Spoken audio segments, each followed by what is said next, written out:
Hey guys, welcome back. বিচ্ছেদ গল্পের part 2 নিয়ে এসে পড়ছি, তো শুরু করা যাক। তখন হাসিব বলল, ঠিক আছে আপু। ইতি ঠাস করে একটা থাপ্পড় মারলো।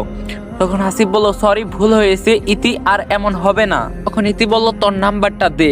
তখন হাসিব বলল, কেন, কি করবেন আমার নাম্বার দিয়ে আপনি? তখন ইতি বলল, আমি চাইছি তাই দিবি, বুঝছস, দে। ভদ্র ছেলের মতো নাম্বারটা দিতাছে। তখন হাসিব বলল, 018943718, এটা আমার নাম্বার। তখন ইতি বলল, ঠিক আছে, যা এখন। এরপরে হাসিব কলেজ শেষে বাসায় গেল, গিয়ে ফ্রেশ হয়ে পড়তেছে। প্রায় রাত এখন 10টা বাজে। তখনই ফোনটি বেজে ওঠে। অচেনা নাম্বারে ফোন আসলে হাসিব অবশ্য ফোন রিসিভ করে না। যখন 4বার ফোন দিল তাই তখন বাধ্য হয়ে রিসিভ করলো। তখন হাসিব বলল, আসসালামু আলাইকুম। তখন ইতি বলল, ওয়ালাইকুম আসসালাম, কেমন আছেন? কেমন আছে আমার বাবুটা? তখন হাসিব বলল, কে আপনি? তখন ইতি বলল, আমি ইতি বলতাছি। তখন হাসিব বলল, হ্যাঁ বলেন, কেন ফোন দিয়েছেন? তখন ইতি বলল, খাইছো রাতে তুমি? তখন হাসিব বলল, হ্যাঁ খাইছি, আপনি খাইছেন? তখন ইতি বলল, খাইছি। আচ্ছা, তোমার তোমার কালো পাঞ্জাবি আছে কি? তখন হাসিব বলল, হ্যাঁ আছে, কেন? তখন ইতি বলল, কাল পরে আসবে কলেজে, আর যদি না আসো সবার সামনে এমন মায়ের মারবো না তোমাকে। হাসিব ভয়ে বলতাছে, কারণ আজ যে থাপ্পড় দিছে না। তখন হাসিব বলল, ঠিক আছে ঠিক আছে, আমি পরে যাব। তখন ইতি বলল, ঠিক আছে, গুড নাইট, বলেই ফোনটা কেটে দিল। পরের দিন যখন হাসিব কলেজে ঢুকবে, তখনই কলেজে ঢুকেই দেখে যে ইতি কালো শাড়ি, কপালে কালো টিপ, ঠোঁটে হালকা লাল রঙের লিপস্টিক পরে আমার দিকেই আসতেছে। তখন ইতি বলল, কেমন আছো হাসিব? তখন হাসিব বলল, জি ভালো আছি, আপনি কেমন আছেন? তখন ইতি বলল, ভালো আছি আমিও। এই বলে ইতি একটি লাল গোলাপ দিয়ে হাঁটু গেড়ে প্রপোজ করে বসে হাসিবকে। তখন ইতি বলল, আই লাভ ইউ হাসিব, আমি তোমাকে অনেক অনেক অনেক ভালোবাসি, রিজেক্ট করিও না, তোমাকে প্রথম দেখেই আমি ভালোবেসে ফেলেছি। হাসিব ঠাস করে একটা থাপ্পড় মারলো আর বলল, আপনি কি পাগল হয়ে গেছেন? হ্যাঁ। তখন ইতি বলল, হ্যাঁ, আমি তোমার জন্য পাগল হয়েছি। তখন হাসিব বলল, এখানে তো মনে হচ্ছে পড়াশোনা করার জন্য আসেন নাই। তখন ইতি বলল, সবকিছু করার জন্যই আইছি, আমার তোমাকে লাগবে, তোমাকে চাই আমার। হাসিব বলল, সম্ভব না, এটা আমার পক্ষে। তখন ইতি বলল, কিন্তু কেন? আমি কি দেখতে খুব খারাপ নাকি অন্য কিছু, বলো? তখন হাসিব বলল, এই সব কিছু আমি জানি না। এটা বলেই হাসিব ক্লাসরুমে চলে যায়। এদিকে কলেজের সবাই অবাক হয়ে তাকিয়ে আছে। যে মেয়ের জন্য সবাই পাগল, আর সেই মেয়েকে রিজেক্ট করে দিল। ইতি লজ্জায় কিছু বলতে পারতাছে না, মাথা নিচু করে কাঁদতাছে। ইতির বান্ধবী বলল, এই ইতি, মন খারাপ করিস না, দেখবি সবকিছুই ঠিক হবে। তখন ইতি বলল, আচ্ছা, আমি কি সত্যি দেখতে ভালো না রে? তখন ইতির বান্ধবী বলল, কি বলিস এইসব? হ্যাঁ, পুরো কলেজের ছেলেরা পাগল তোর জন্য, আমি তো ভাবতেই পারছি না ইতি তুই এমন একটি কাজ করবি।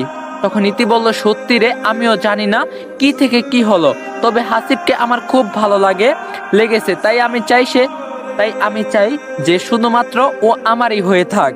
হ্যালো বন্ধুরা, আজকে আমি আপনাদের সাথে পরিচয় করিয়ে দেব মোস্ট প্লে অ্যাপ, যা বাংলাদেশের সবচেয়ে মজার এবং বিশ্বস্ত অনলাইন গেমিং প্ল্যাটফর্ম। এখানে অফারগুলো দারুণ, বন্ধুদের রেফার করলেই পাবেন 1200 টাকা আনলিমিটেড বোনাস, জন্মদিনে উপহার হিসেবে পাবেন 2000 টাকা বোনাস, ফেসবুক রিভিউ দিলেই পাবেন 200 টাকা বোনাস, প্রতি ডিপোজিটেই থাকছে 3.25 আনলিমিটেড বোনাস। ঝিলি গেম খেলুন আর জিতে নিন আইফোন 16 প্রো ম্যাক্স। এই বিপিএল এ 150% স্পেশাল রিলোড বোনাস পান। জেতা টাকা খুব সহজেই তুলে নিতে পারবেন বিকাশ, নগদ, রকেট উপায় বা ব্যাংকের মাধ্যমে। আমার পিন কমেন্ট থেকে সাইন আপ করুন এবং মোস্ট প্লেতে আপনার গেমিং এক্সপিরিয়েন্স আরো রোমাঞ্চকর করে তুলুন। গেম খেলুন, বোনাস জিতুন আর মজা করুন।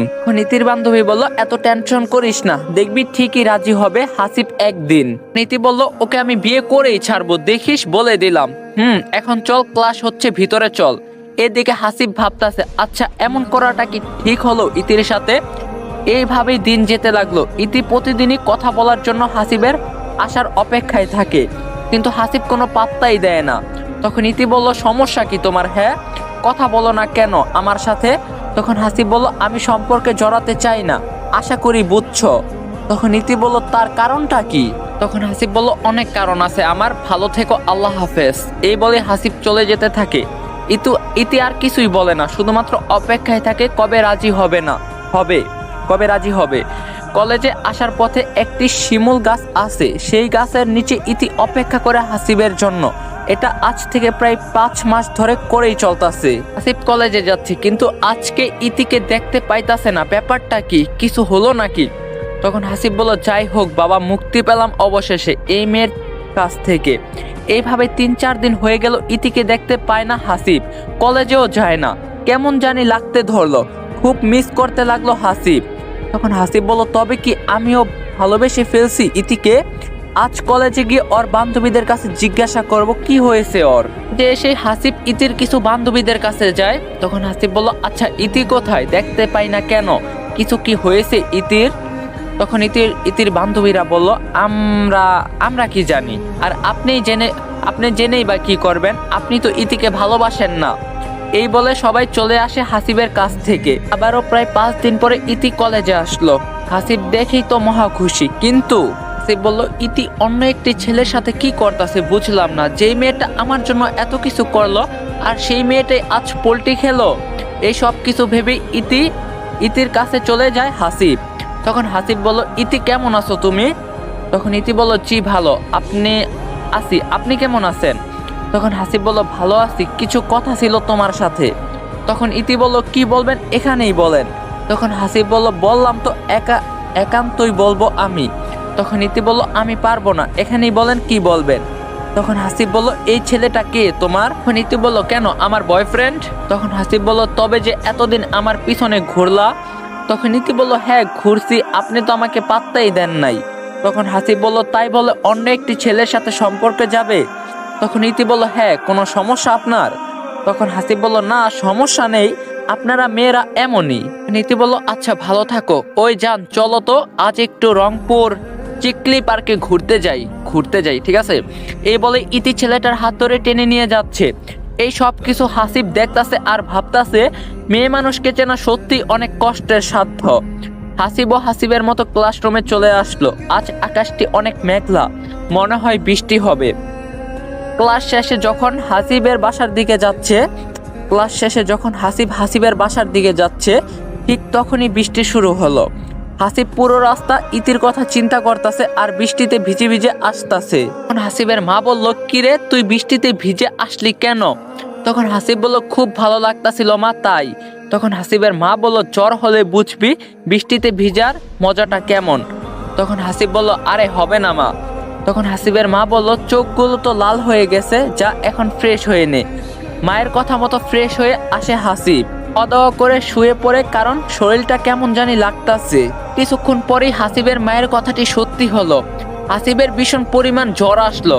তখন হাসিবের মা বলল, আমার কথাটি সত্যি হলো তো এখন? তখন হাসিব বলল, সরি মা, আর কখনো ভিজবো না। তখন হাসিবের মা বলল, ঠিক আছে, শুয়ে থাক, ডাক্তার আনতাছি।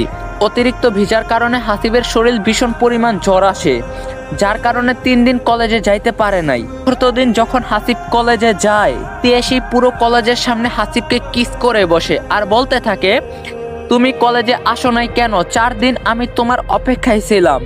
তখন হাসিব বলল, আমাকে খুঁজে কি করবা, তোমার তো নতুন বয়ফ্রেন্ড আছে, ওর সাথে চলো। তখন ইতি বলল, আরে ও আমার বন্ধু হয়, তোমাকে জ্বলানোর জন্য এমন করছি আমি। তখন হাসিব বলল, তাই বুঝি?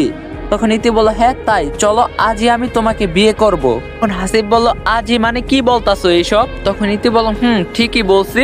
তখন হাসিব বলল, আমার বাবা মা আছে, ওদেরকে জানাতে হবে। তখন ইতি বলল, অলরেডি ওরা সবাই জেনে গেছে, বুঝছো?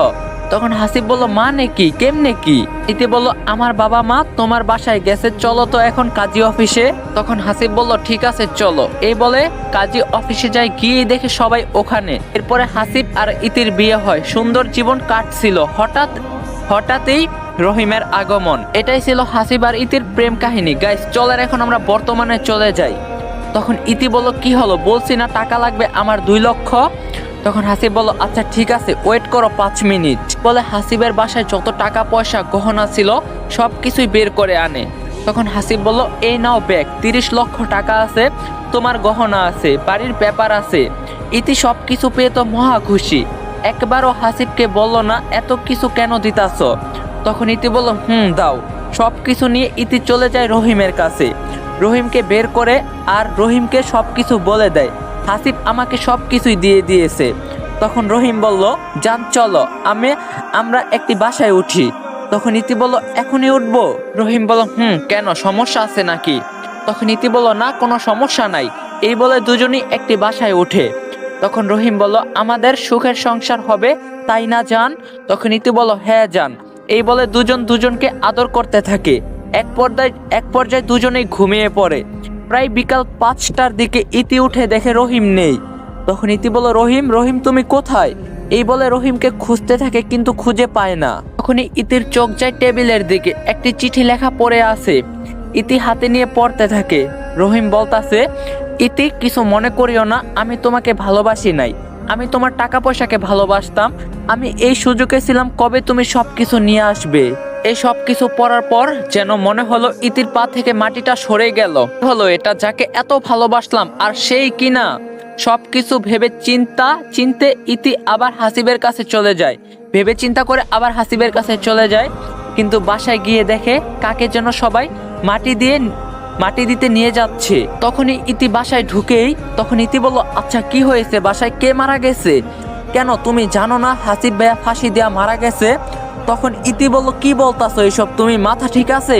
হ্যাঁ আমার মাথা ঠিক আছে। আর এই নেন, হাসিব ভাইয়া আমাকে একটা চিঠি দিয়ে গেছে, বলছে যদি কখনো আপনি আসেন আপনাকে যেন দেই। তখন ইতি বলল, দাও তো দেখি। চিঠির মধ্যে লেখা আছে, প্রিয় ইতি, তোমায় আমি নিজের থেকেও বেশি ভালোবাসতাম, তোমার জন্য সবকিছু করতে পারি। জানো যেই দিন দেখছি তুমি অন্য একটি ছেলের সাথে শুয়ে, আমার এত কষ্ট হয়েছে যা বলার ভাষা খুঁজে পাই নাই। আমি তবুও তোমাকে বলি নাই, কেন জানো? কারণ তুমি কষ্ট পাবে বলে, এই জন্যই বলি নাই। তোমাকে অনেক বুঝাইতে চাইছি কিন্তু পারি নাই, তাই তোমার সুখের জন্য সবকিছু তোমাকে দিয়ে দিলাম, তুমি সুখে থাকিও। আমি না হয় ওই দূর আকাশ থেকে তোমাকে ভালোবাসবো, তুমি চলে যাওয়ার পর আমি আর নিজেকে কন্ট্রোল করতে পারি নাই। তোমাকে ছাড়া থাকতে পারবো না, একটি রাত কাটাতে পারবো না। তাই এই জীবন রেখে লাভ কি? তাই আমি নিজের জীবন নিজেই শেষ করে দিলাম। ভালো থাকিও, তোমার পাগল হাসিব। এই চিঠিটা পড়ার পর ইতি ভাবতে থাকে, এই মানুষটা আমাকে এত ভালোবাসছিল আর আমি কিনা তাকে এত কষ্ট দিলাম। পরে ইতির জ্ঞান হারিয়ে যায়। এরপরে ইতির যখন জ্ঞান ফিরে তখন দেখা যায় তার মাথা আর ঠিক নাই। ইতিও হাসিবের শোকে পাগল হয়ে গেছে। কি বলি, নিজের থেকে কাউকে বেশি ভালোবাসতে নাই। জন্যই তো মুরব্বীরা একটা কথা বলতো, মানুষ হীরা খুঁজতে যায় 4টাকে হারায় ফেলাই। আর এই গল্পটা এখানেই সমাপ্ত হয়ে যায়। জানি না গল্পটা আপনাদের কাছে কেমন লাগছে, পার্সোনালি আমার কাছে অনেক ভালোই লাগছে, কারণ রিয়েল লাইফে মানুষের সাথে এমন অনেক ঘটনা ঘটতেছে। তো আপনারা কি কমু, 4টারে হারায়েন না, ঠিক আছে? থাকতে মূল্য দিয়েন। তো নেক্সটে তোমরা কেমন গল্প চাও অবভিয়াসলি কমেন্টে জানাইবা। কালকে নতুন গল্প আসবো। তো দেখা হইব কালকে ঠিক সন্ধ্যা 6টা, 6:30, 7টা বাজে। তো ভালো থাকো, সুস্থ থাকো, আল্লাহ হাফেজ।